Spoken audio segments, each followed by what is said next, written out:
Awesome. Okay. So we are all set on part two of The Way of Integrity, Inferno.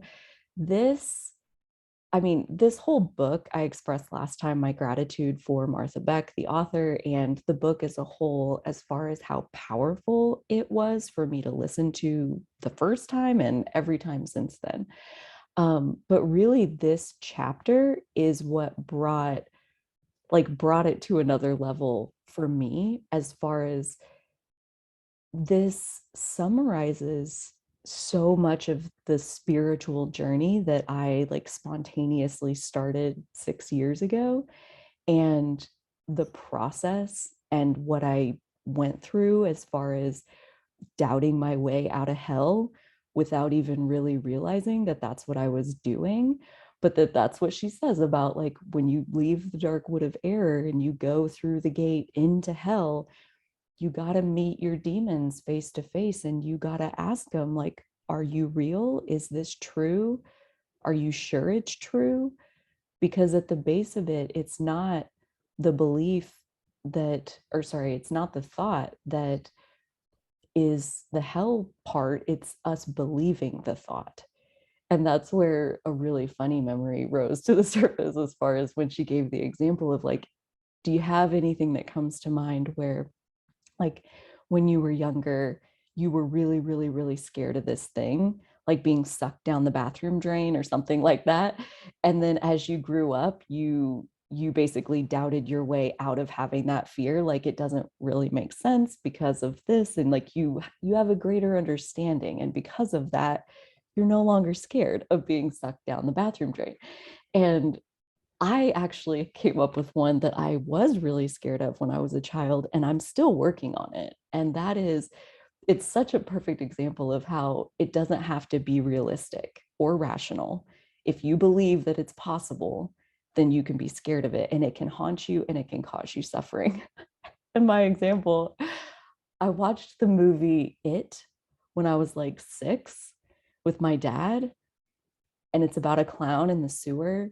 And I developed an immediate phobia that the clown would be like coming up out of the toilet and would get me and would pull me back down into the toilet, and that this could only happen while the toilet was being flushed.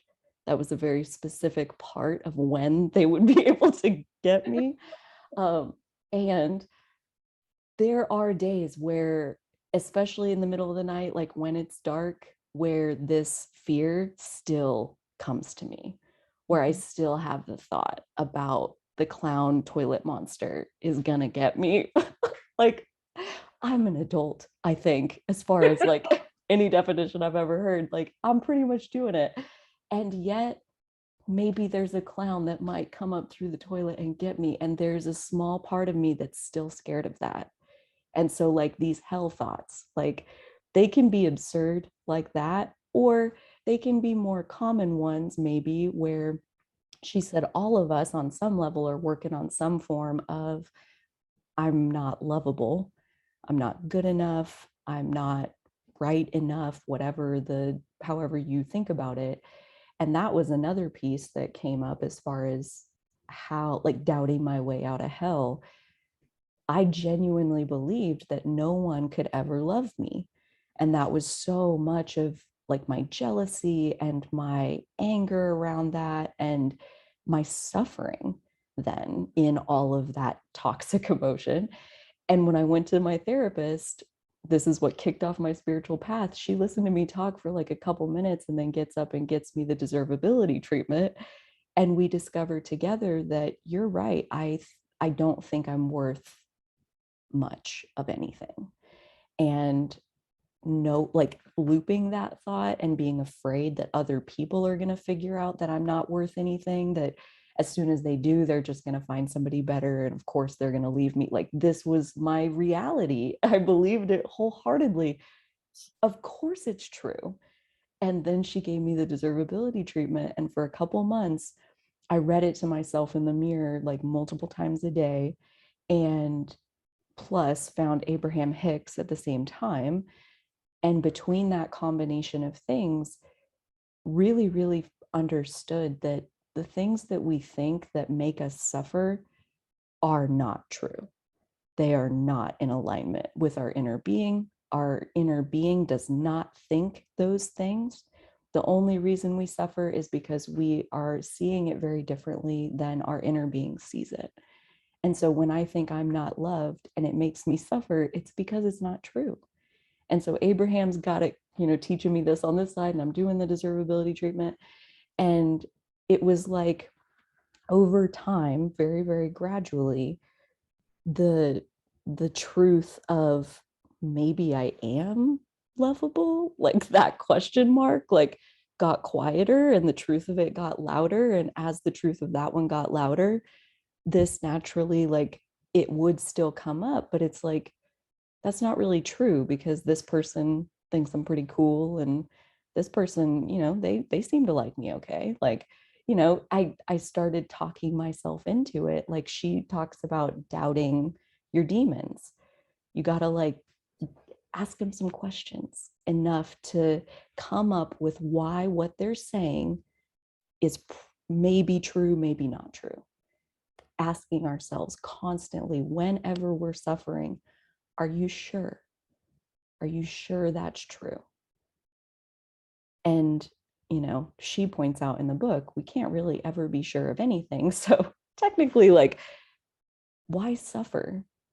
And this isn't to question and let go of every belief you've ever had, but the ones that make you suffer, they're worth being with and asking yourself if you're sure that that is what you want. Because, like, basically Abraham Hicks's whole premise is, you got to care about feeling good. And if you're willing to let yourself suffer, that is endless. That's actual hell. That's not Abraham's word, but that's my understanding of, like, that is what hell is, when you lock yourself in a prison of believing things that hurt you. And when you let yourself doubt the thoughts that hurt you, when you let yourself like see something different, get an outsider's perspective, or give yourself an outsider's perspective, the suffering goes away. Pain is inevitable, suffering is not. So it's as long as we let it go on. And this practice of like doubting our hell thoughts, like, they're scary. That's why we don't look at them, right? So like, it's not for the faint of heart. Like, it takes a significant amount of strength, I think, to engage in this process and ask yourself, like, are you sure that you're not lovable? Maybe you are. And the thought of maybe you are, especially back then, was almost scarier than knowing that I wasn't. Because maybe I am, maybe they'll love me for a little while and then they won't love me anymore. Like, it was like possibility, it was hope that I had let go of, and like opening back up to that. Oh man, yeah. It takes a lot of strength to doubt your demons. And for anybody who resonates with having done any measure of that, I commend you, and my heart goes out to you for any that are left, because I don't know if we ever get all the way through our hell thoughts, like, I know I still have my own bunch that aren't, they're still in there. They're still saying stuff to me that I'm pretty sure is true. Of course it is. Of course that's true. And then I'm scared of it, but I'm working on it. I'm working on the, are you sure, bit by bit by bit, little by little. So I have really thoroughly enjoyed this chapter. Thank you for letting me do a little bit of an introduction to the section as a whole, and the whole rest of our time, and we can chat as long as the conversation flows around, Uta, Myra, what stood out to you from the Inferno section? What did it bring up in you? What did you think of what she said? Really anything. We can take this in any direction we want.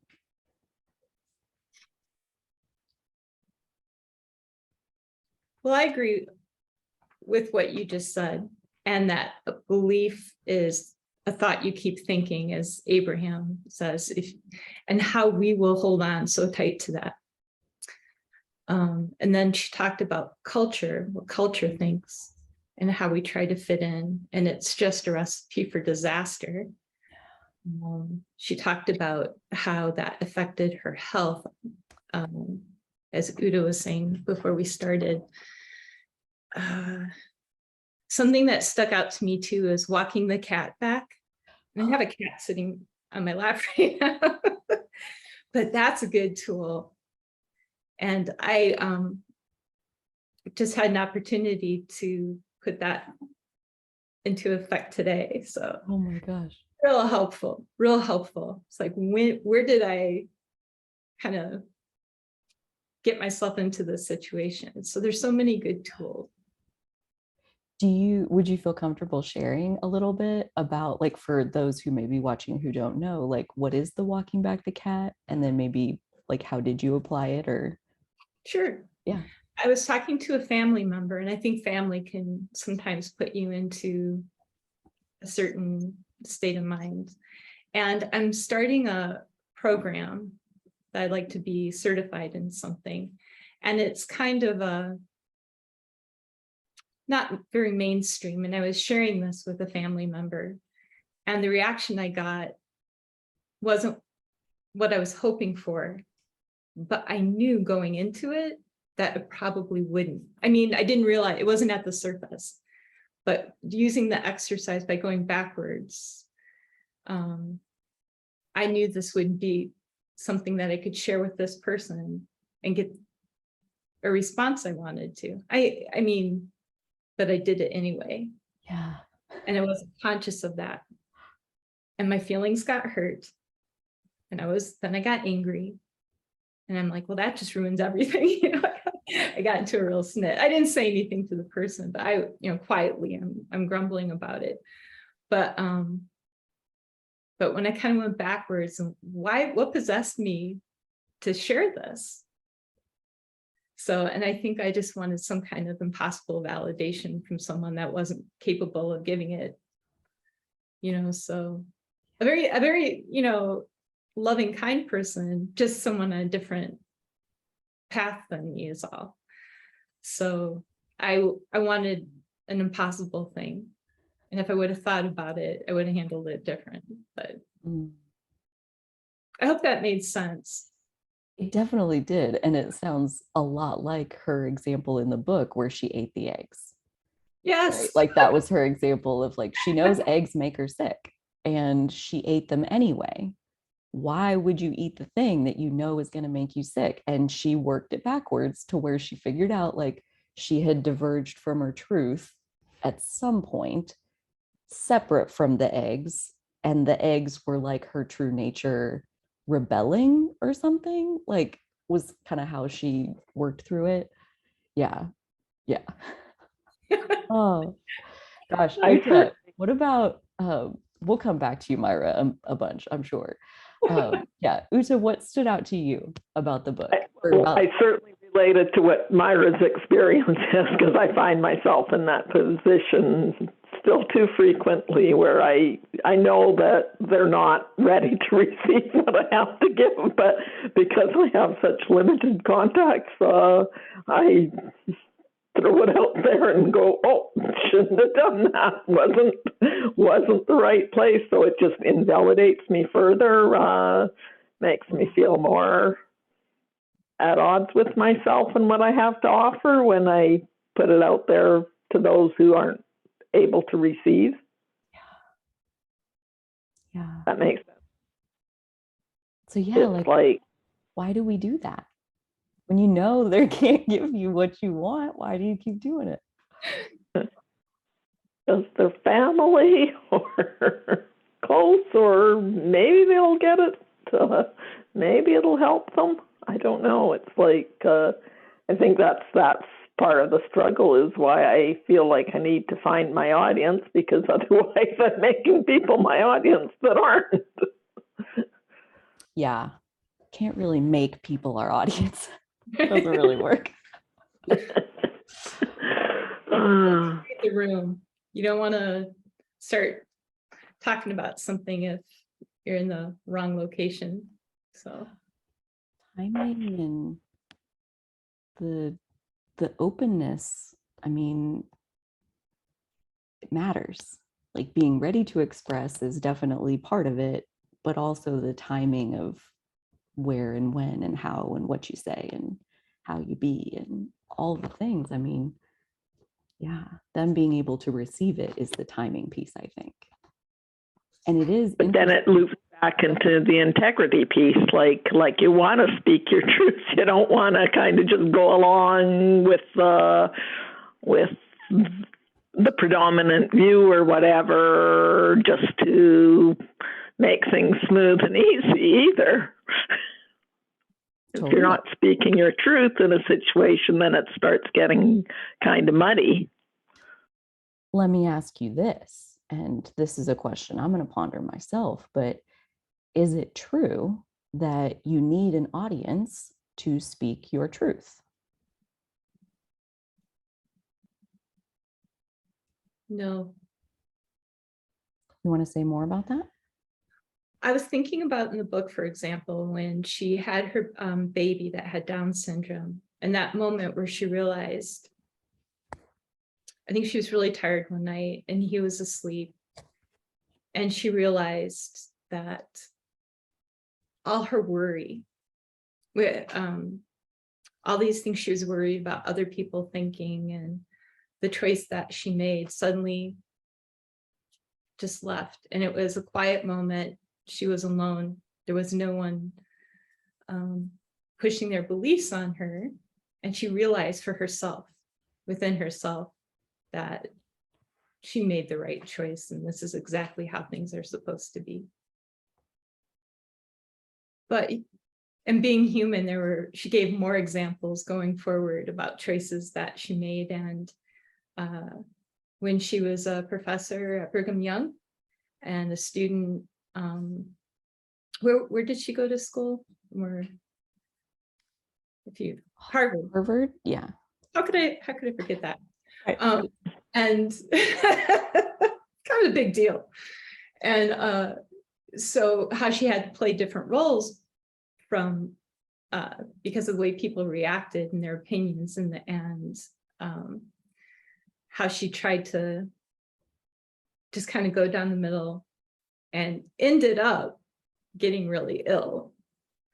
And then she was introduced to the Tao Ching, and what she learned from that was such a shock to her system that affected her health too, where she was jogging and running up a mountain that she used to play when she was a child. So all of these things happened internally.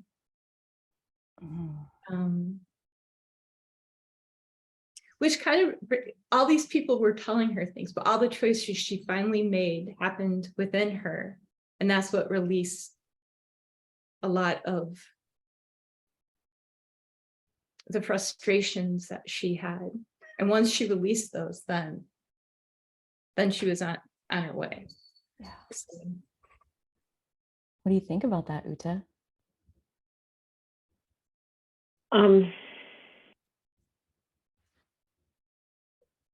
Not quite sure how to respond at this point.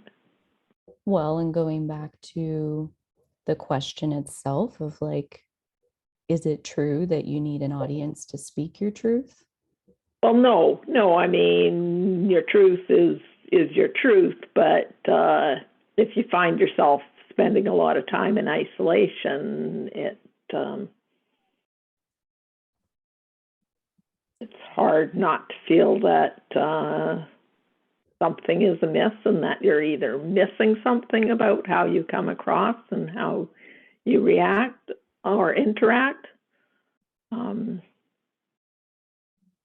So again, that hooks my thoughts into the wrongness of myself, because I'm going, well, if I am in integrity, if I'm speaking my truth as best I can and staying with that, then would there not be more community around me? Or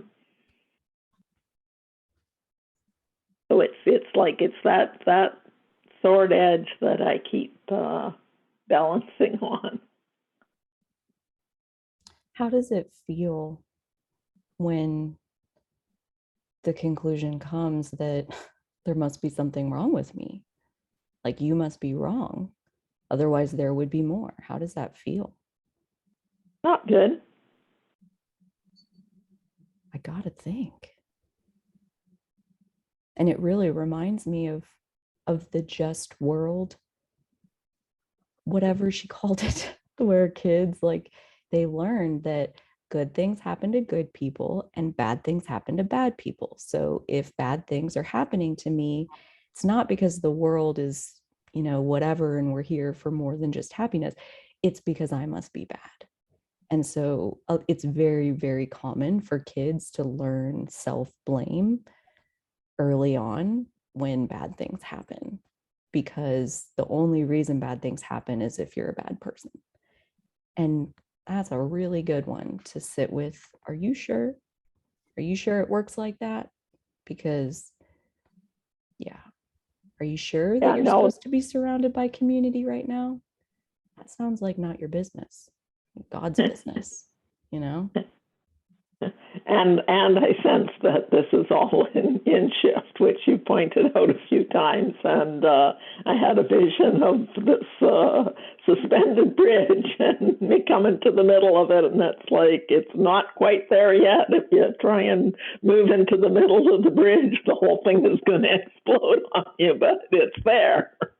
It's in process. So Has the bridge always been there, or is it a new development? it was a vision. I don't think it was in a dream state. I think it was after I was awake, but I just saw it very clearly, and it fits so well with all the other pieces that are coming in. So some of this is definitely in process, and I mean it's been a lifelong part for me to blame myself, because the circumstances I came into, it was the only way I could make it through childhood and cope was to be fully responsible for the reception I received. Yeah. I think especially when we're little, um, there's like a natural modesty of, like, there's adults who have esteem and value and they're doing stuff, and then there's just you. There's just like a little kid, like you just take up space, you know?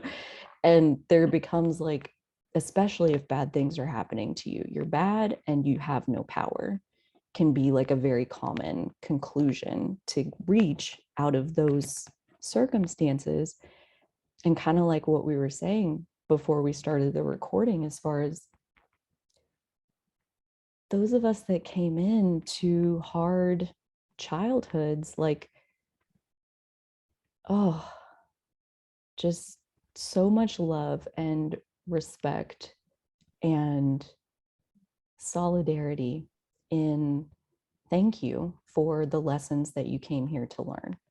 And thank you to Martha Beck for, basically that's what she did. I mean, she came into a very challenging upbringing situation where she was born into a certain culture, and making her way out of that was a very tenuous process. And thank you for that, because it led her to create this book where it summarizes so clearly that even with just a little bit of doubt to these thoughts that loop, like, there must be something wrong with me, like, doubt your way back to,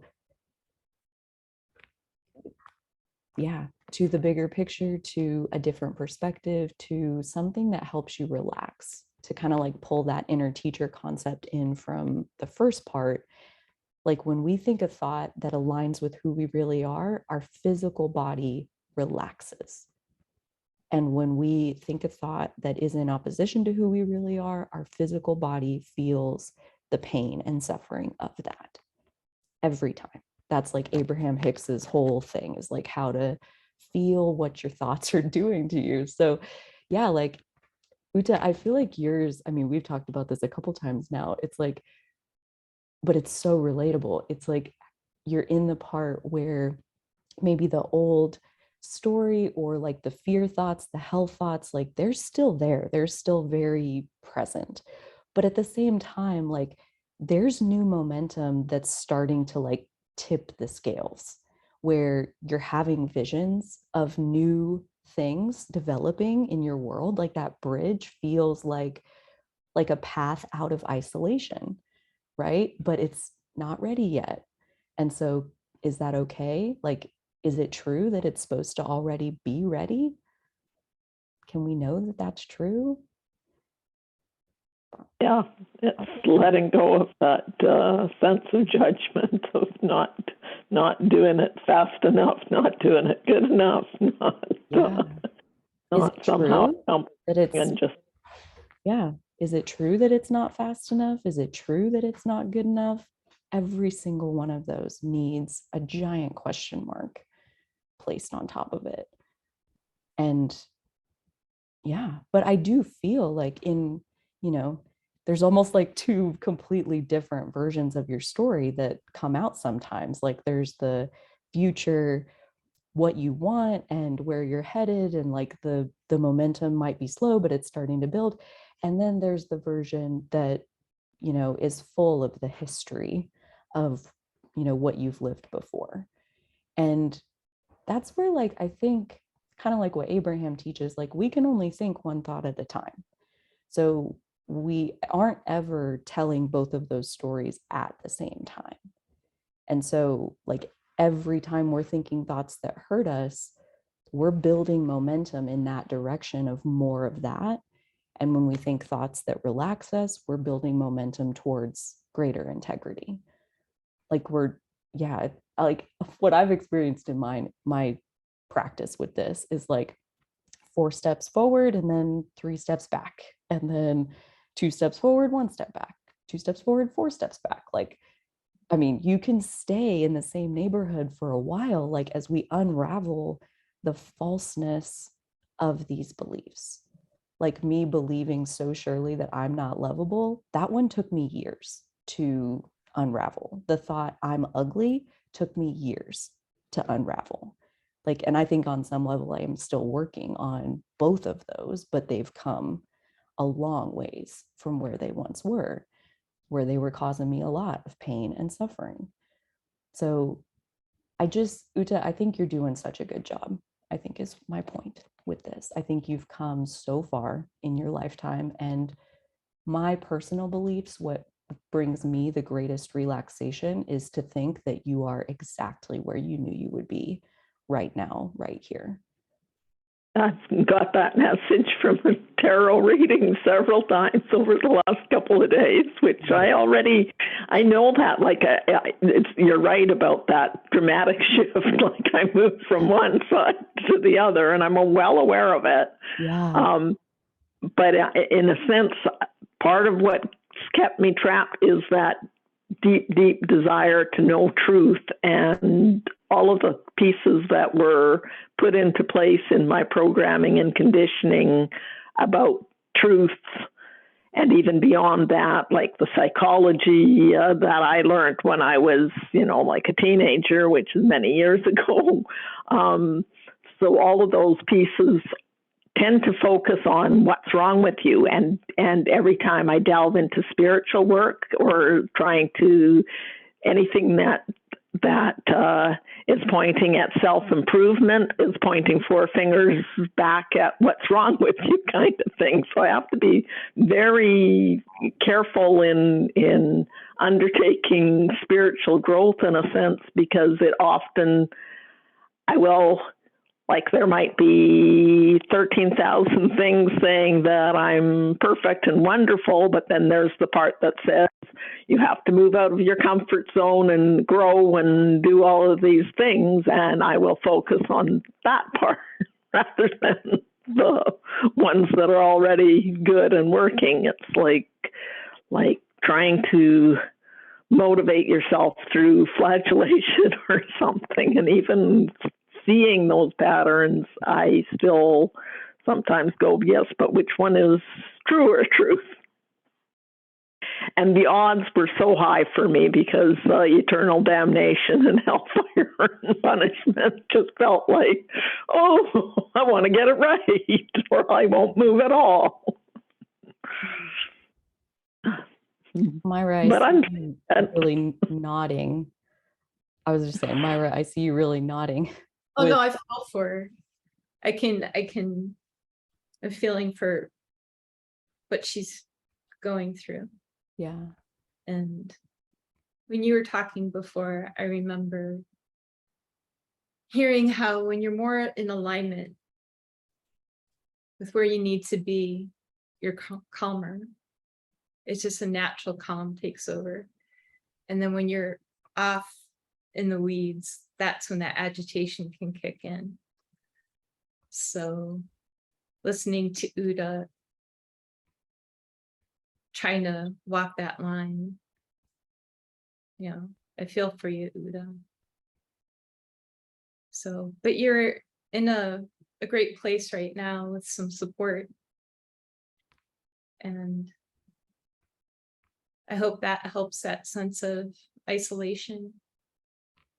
absolutely. I mean, it's, and I'm accepting of where I am because that's part of what keeps you stuck is not accepting where you are in the moment. So I trust that every relationship that I tried to initiate or move forward on that hasn't was just to bring me ever closer to myself, not that something went wrong. Right. And I do feel like the support from beyond the veil. I always feel that there's a connection there. yeah. And that feeling of it not happening like fast enough or big enough, I feel like that's like very relatable to almost every human. I mean, especially in today's culture, we're very customized to like instant gratification kind of thing. And spiritual development, it don't work like that.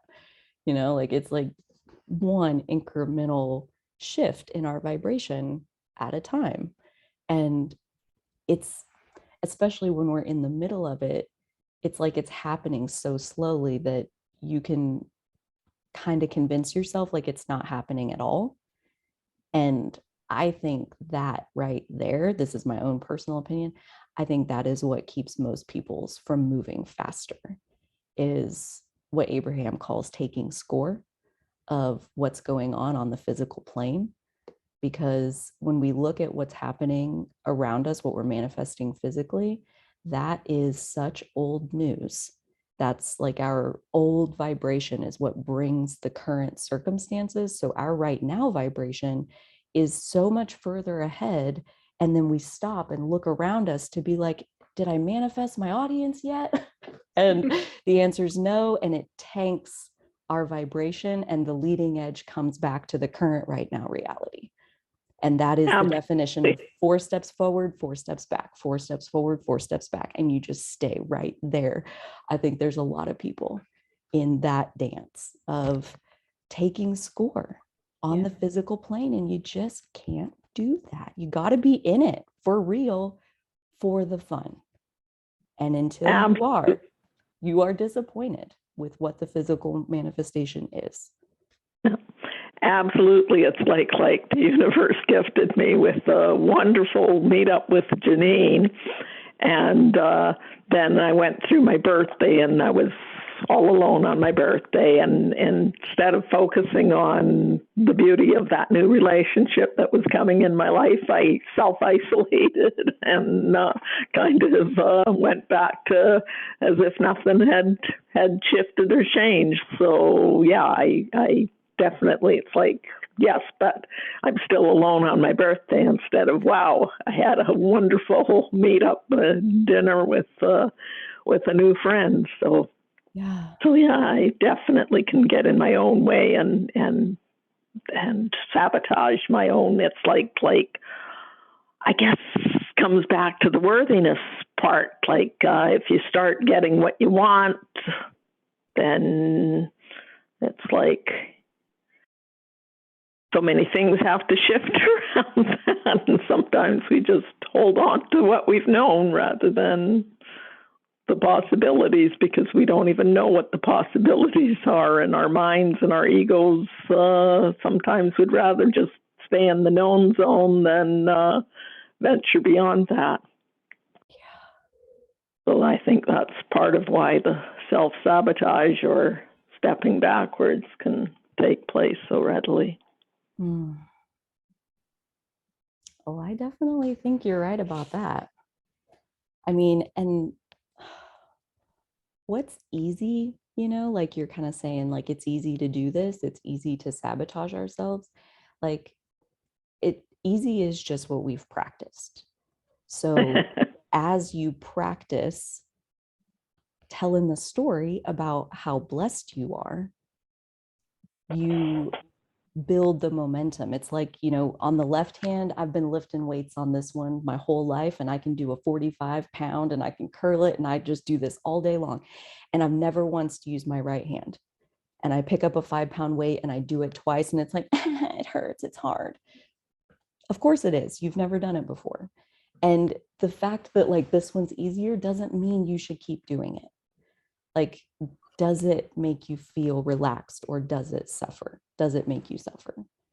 Like, that is the only question. And so like, Uta, I hear you with like, it's easy to, like, you do manifest something, and then like you look back around at something else, some other piece of reality, and it's like it cancels each other out. And that, I think, can go on until there is some kind of evolution in the self-worth. And it makes me want to come full circle and ask, like, why do you think we're manifesting good feeling things in the first place? I personally think it's to challenge how worthy you feel. So you manifest like a new friendship, a connection, like, yeah, the universe like brought you guys together so you could have that meal together, and right before your birthday, and like that was such a magical thing. And then it's like the birthday thing happened to show you that like the dominant story at this point is still that you don't deserve stuff like that, and you would rather shut yourself off from it than stay open to this good feeling thing. And I just really wanted to paint that picture because I'm still living that. Like, I've been living it my whole spiritual journey, and it's still going on. The bigger the thing that I manifest, the unworthiness comes. Do I really deserve this? Do I really deserve to have whatever it is? And you ask yourself that question over and over and over and over. So the sooner you can get good at asking yourself, do I really deserve this? And coming down on the side of, yes, I absolutely do. That skill is one that's going to pay off, I think, for the rest of your healing journey, because that never ends. That feeling of this is better than I deserve, it never ends. That's what grows your worthiness, is receiving the stuff that's better. And then you have to get a little bit more worthy so you can receive it. And then when you're comfortable receiving that level of love, then you receive the next level and you're like, oh my gosh, do I really deserve this? And it goes again, and you grow into it because you want the thing. Like an abstract concept of wanting a friend is one thing. Manifesting a physical human who can be a potential friend, that turns up the desire on, do you want to tell the old story or do you want to tell the new story? Because it's there, it's happening to you. And like leaning more and more into the new story, like maybe it starts to be 4 steps forward, 3 steps back. You still netted 1 step.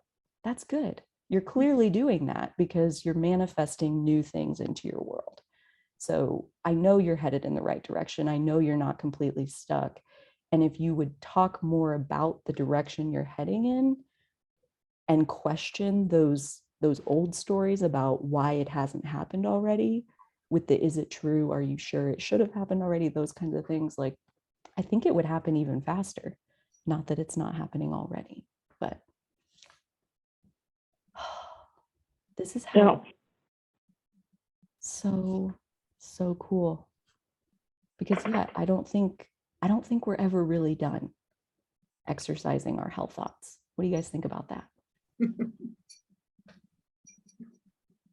I'm still an optimist, but there's a light at the end of the tunnel. That there comes a point where we've seen through enough of the illusion and have made a choice that shifts us so that we don't have to revisit. But I could be wrong.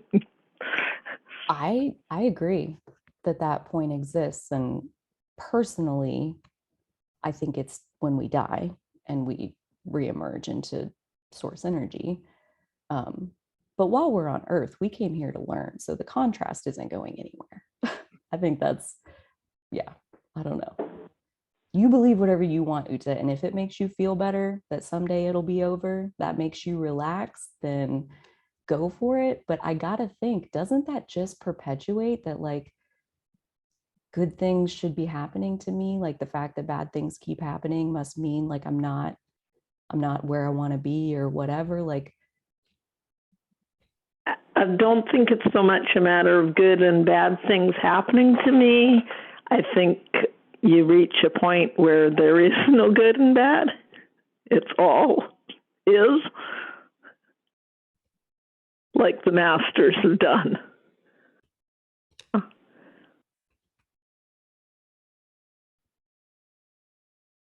Like Jesus didn't stop or choose differently or say this shouldn't be happening to me, because he was no longer aligned with that part of him that related to his limited self.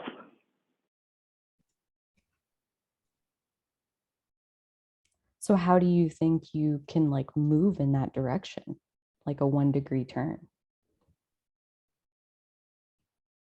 Acceptance, trust, faith, remembering. Remembering what? Who we truly are. And who is that? Part of the all. We're not really these isolated beings that are cut off from our source. But what are we? Because that's all, like, that right there, what you just said was like tipping back into the, like, what you don't want side of it. And that's what I'm trying to ask you is like, tell me the new story. Tell me who are we? What do you remember? Where do you go? What does it look like there? When you can get yourself to relax when you do remember. It's just peace.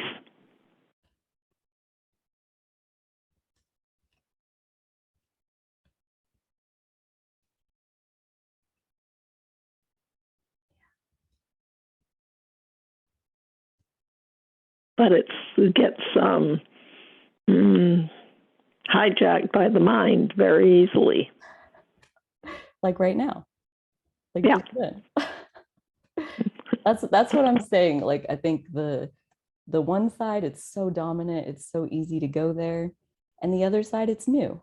It's hard to tell that story. This is kind of what I mean by that. As far as like, it takes practice to, like you were saying, like, don't be so related to the old way or the ego way, the part of you that thinks there must be something wrong with me. Like, and to relate to your God self, your part of the all self, your inner being, higher self, whatever you want to call it, it just takes practice. It just takes, do it again, catch yourself wandering back into the old way, let it go back to the new way, tell it again, tell a little bit more, remember it again. And it can be so frustratingly slow when you're like trying to get the momentum to change directions. That can be, yeah, I mean, but that's where I go back to, it feels right to me that all of it is right on time. And that even every time we slip back into the old way, there's something in that for us. Like we haven't milked all the good out of the old way yet. So we're going to take another swim to make another pass through there and see what other bits of enlightenment we can milk out of this pain and suffering that we can't seem to let go of. There must be a reason. I'm not done with it yet. And I know that sucks when you're in the middle of it, but like it's got something for you. You wouldn't wish for it to leave you alone if you really could see why it's here.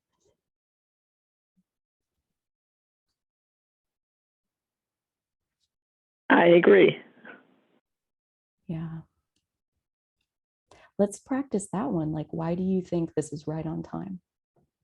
What do you think the evidence is for justifying that everything is unfolding exactly on time? And Myra, this is a question for you too, or anybody. Go ahead, Uta. You're on a really good roll. For me, it's like, because it's here. It's as simple as that. If it wasn't here, it's like accepting the reality in front of you, because being in resistance to it only perpetuates and keeps you in that pattern. So if it's here, it's serving you. It wouldn't be here if it wasn't serving you.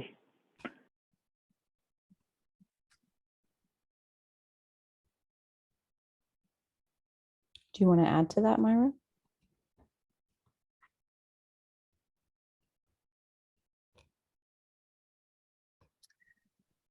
I don't know how to put it into words, but I find myself really wanting to head a different direction. And I feel almost as if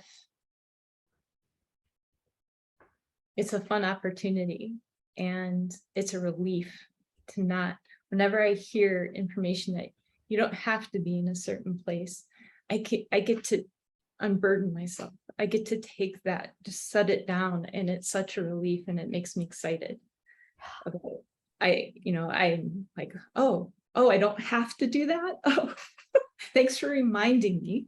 I will put that down, and I'm going to try something new. And I also like when you say that 1 degree, just, not everything has to happen today.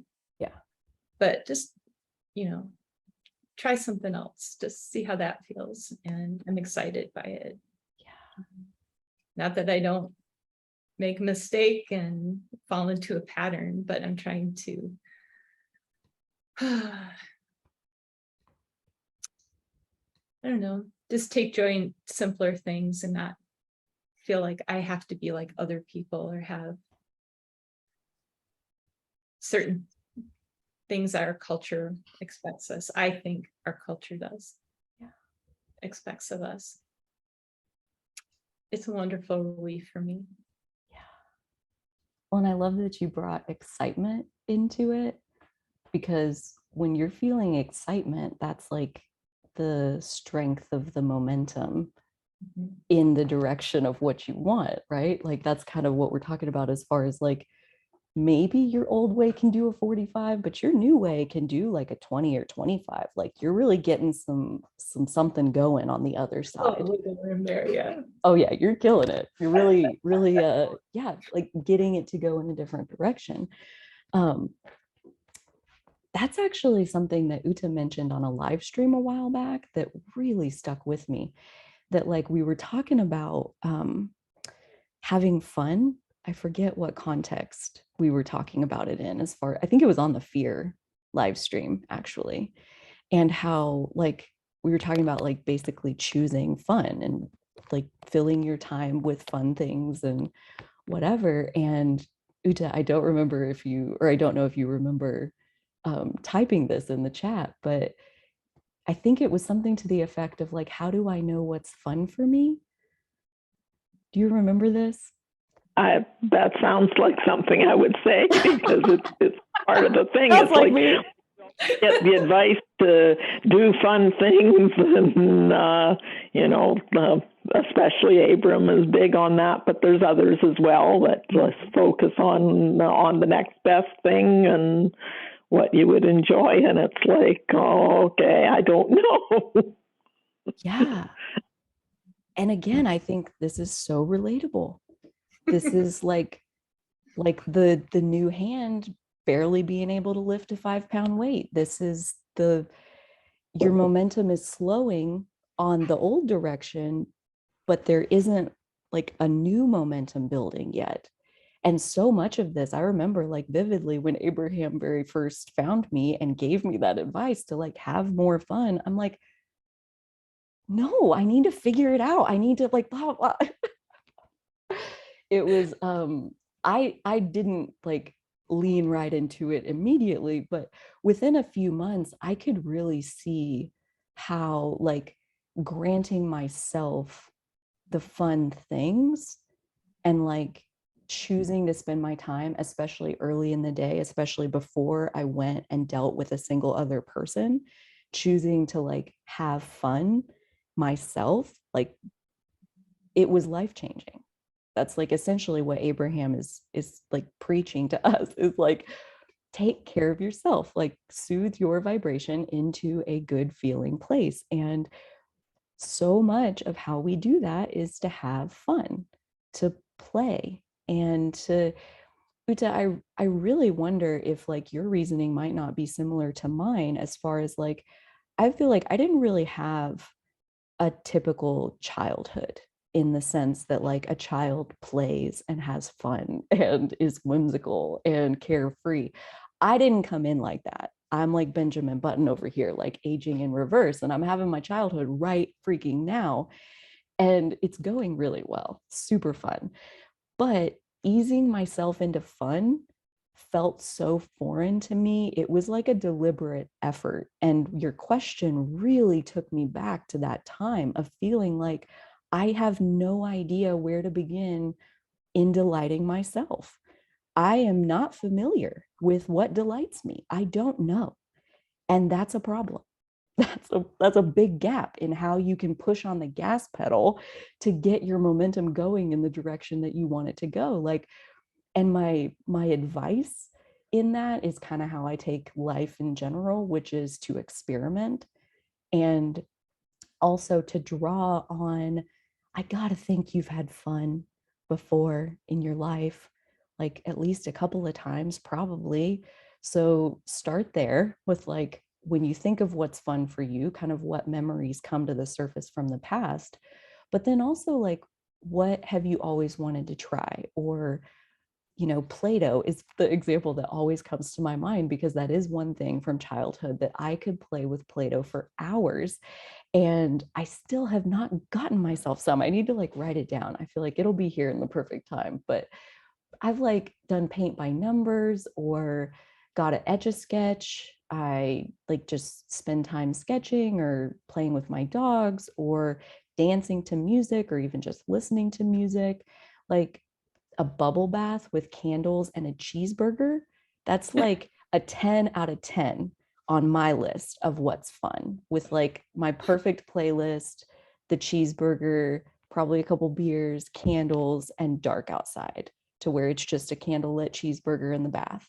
That's like my definition of fun. So it is a very personal journey to figure out how to delight yourself.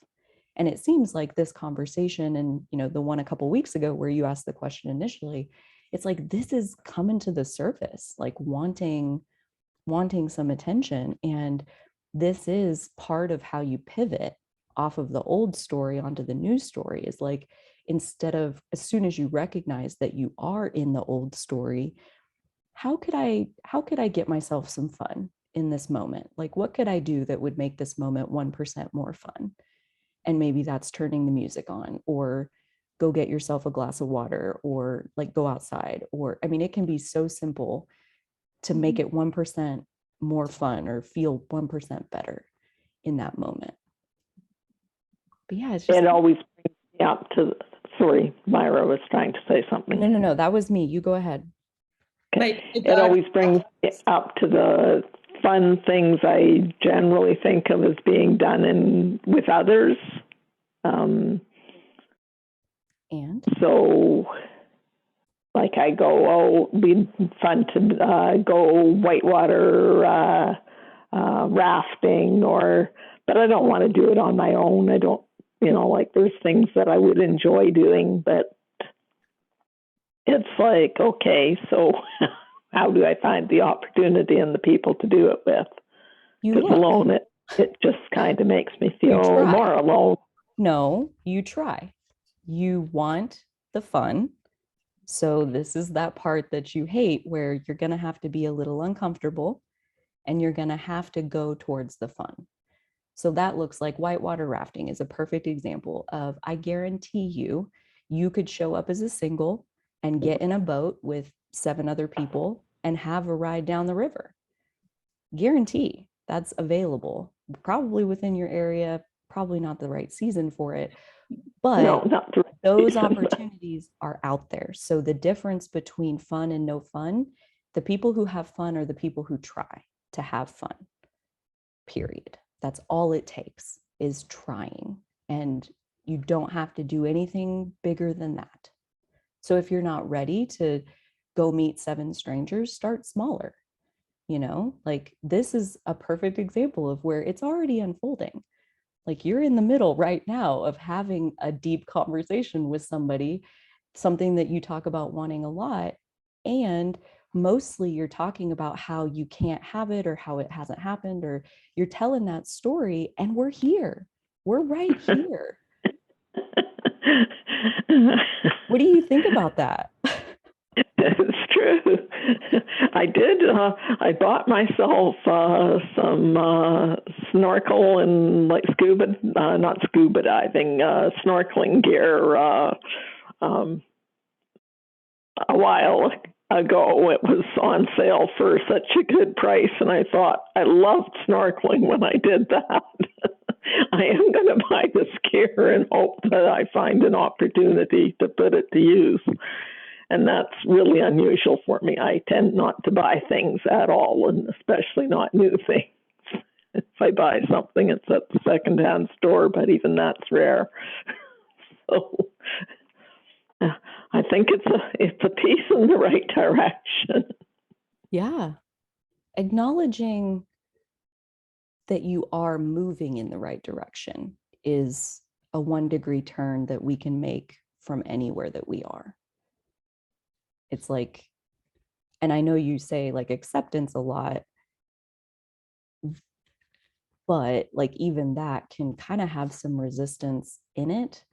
By even trying to say I have to accept my right now moment, you're telling me you don't like it, because the person who's having fun in the moment is not working on accepting it. Do you know what I mean? Yeah. Yeah. So I think there's like that 1-degree turn that's kind of like available to us all the time, which is, I may not be where I want to be, but I do know I'm headed in the right direction. And if you can start there and tell that story about all the reasons why you know you're headed in the right direction. Like one example, and I don't even know if you know this, Uta, but you and Janine both joined the group coaching program late. And you joined first, and then I reopened enrollment because some random internet person asked me to, and I was like, great idea, let's do that. And then Janine came in and Myra came in. So like even the fact that Janine knows you and that she was going to be in BC and like you guys could even meet up, like the universe is pulling strings on your behalf that are already going on. They're going to keep going on. And like, it's fun in my mind. Like one of the ways that I have fun is to find those examples of timing where it's evidence that I am so perfectly on time right now. And like you and Janine meeting in that group is one example in my mind of evidence that you are in the right place at the right time. It's happening. And that story's I get that. It's like you said, though. It's there's 2 of me, and it depends on who's showing up on any particular day or time. That right there, like that's you doing it, right there. Like that having to come back to explain that there's two of you. Like that thought, is that true? Like, let's just start there, because it pulls you back into suffering. And this is the practice of receiving something and coming back with the new story, one moment at a time.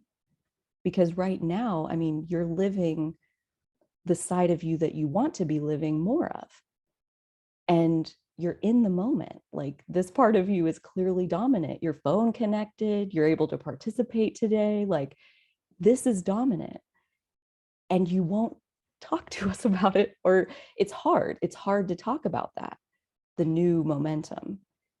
It almost always is coming out the old story, and that it doesn't align with these new experiences.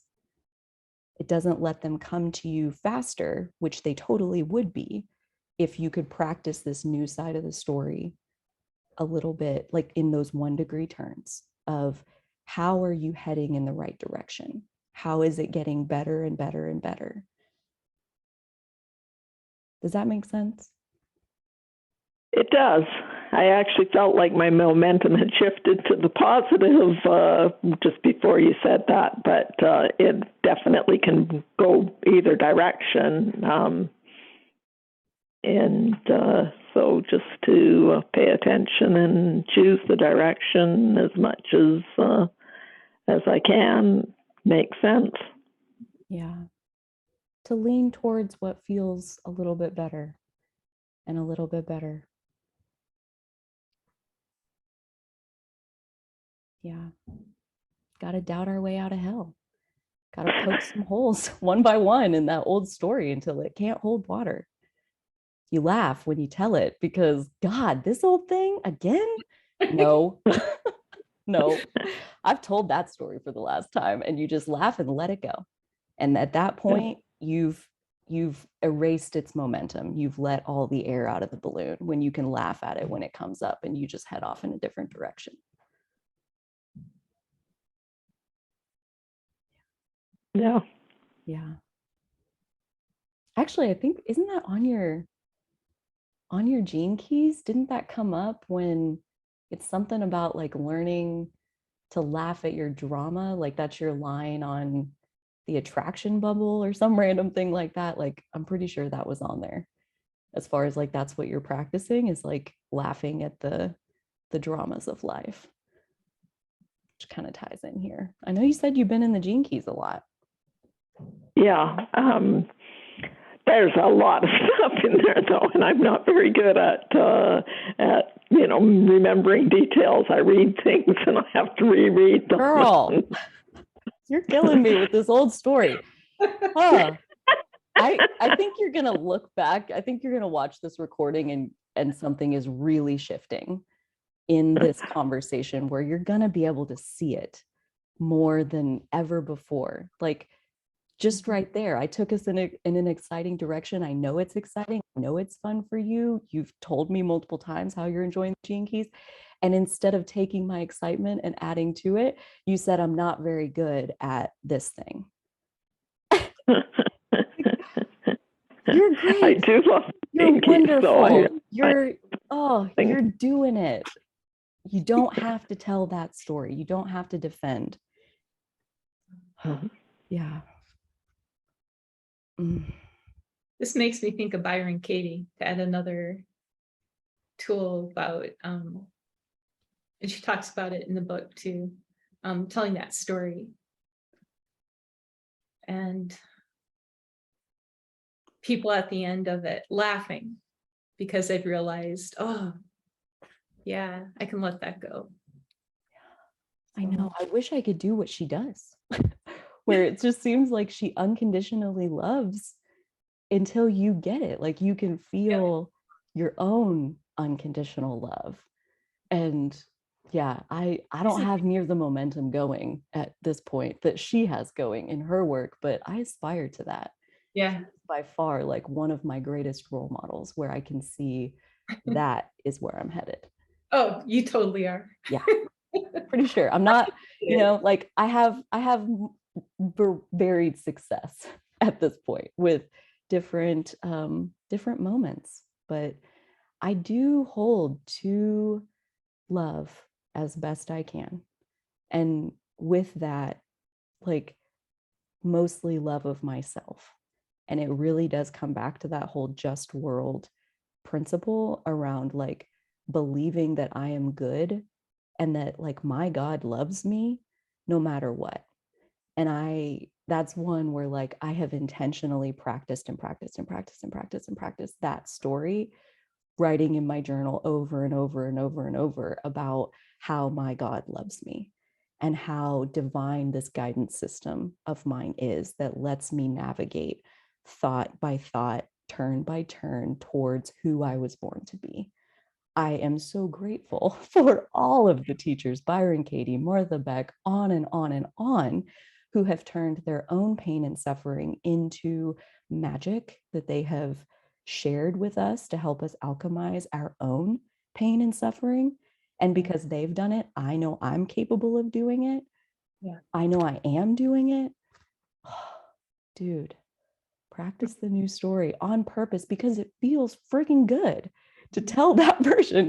It feels good to believe that, as Abraham Hicks says over and over and over again, everything is always working out for me. Everything is always working out for me.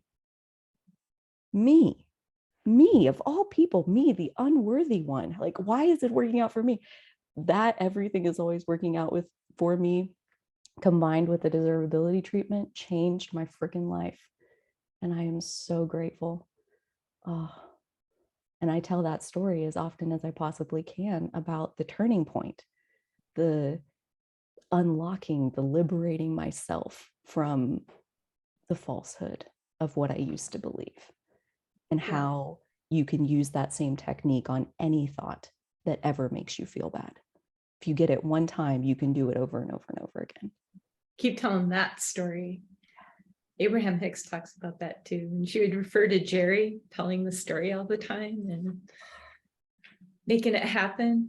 So, well, and like they say, like if you find something that feels good to say, something that feels good to tell, like you find a joke that just cracks you up, tell it and tell it and tell it and tell it and tell it and tell it. That's what fun is. You don't need a reason. You just do it because it's fun, because it feels good.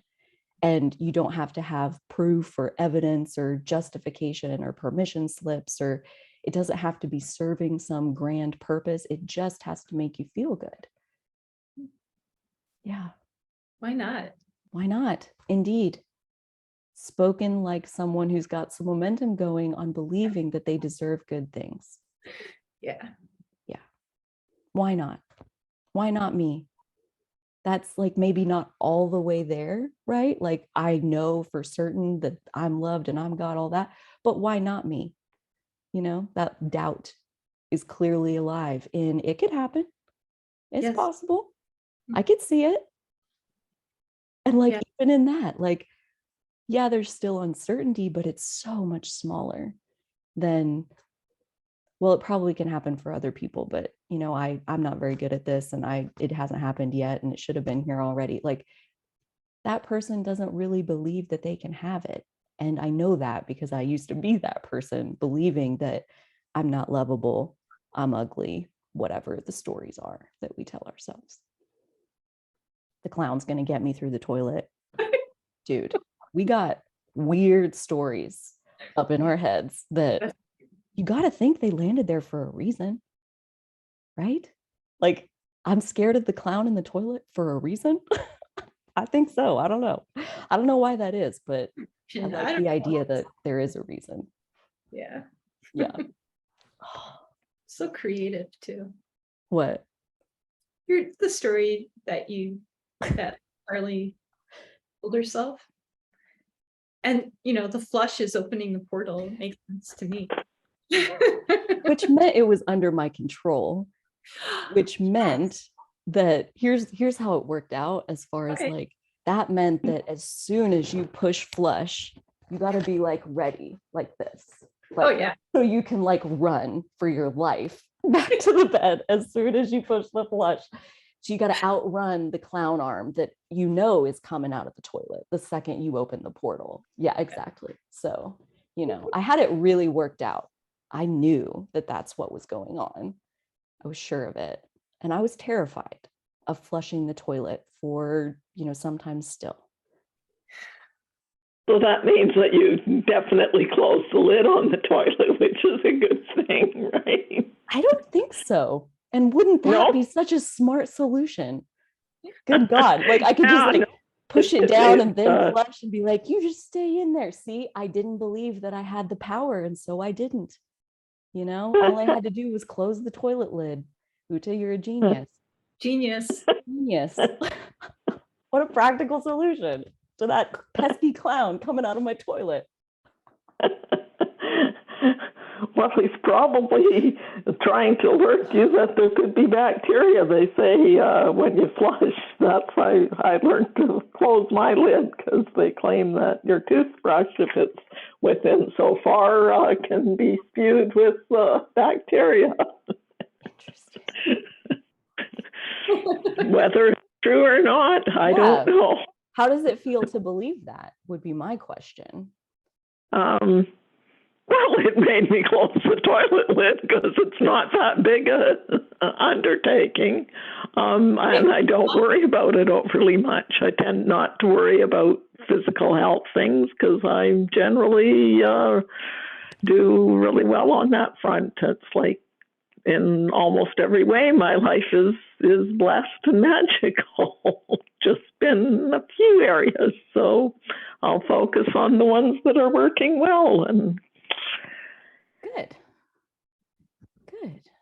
It's like Abraham, how she says, if you've got 10 sticks in the pile and one of them is working really well and 9 of them aren't, she would advise that you focus exclusively on the one stick that is working and leave the other 9 completely alone. Do not give them your attention if you can't hold them and feel good at the same time. Yeah. Becoming disciplined in our attention, like respecting and honoring how we feel when we put our attention on different things, like that is not a small undertaking by any means. But there are lots of teachers out there who can help us to tune in to our guidance system and, like help us to figure out what to do with the cultural conditioning that is very normal to soak up when we get here, that might have left us with fragments of beliefs that make us suffer when we think them. And so to, learn how to recognize when we're suffering, that's a huge step. And then recognizing it in real time is even bigger. And then choosing to let go of the thing that's causing it and distract yourself on purpose with something that feels better, that's like a whole nother layer. And then getting really good at doing that, that's like a whole nother layer. Like, this is no small work. It's really not. And so if you're even on this path, even attempting to try to lean towards something that feels better out of your suffering, like, you're doing great. You're killing it. Even if you're only 1 inch into the process, you're still headed in the right direction. That 1 degree turn that's always available to us. Yeah. Thank you. Big thank you to Uta and Myra for joining me for this conversation. I have enjoyed it immensely. So much fun. Uta, we have that in common, that deep conversations are one of our favorite things. I'm right there with you. I absolutely love it. And I thank you both for joining me today so that we could have one. So blessed we all are to be in each other's company. And absolutely. Amen, sister. And until next time, I hope that Myra and Uta take really good care of themselves. All of you out there who caught this conversation, who joined us for this energy bubble, you take care of yourselves, and so will I. I will see you both very soon. Okay. Thank you. Okay, bye guys. Have a good rest of your Saturday. You too. Okay.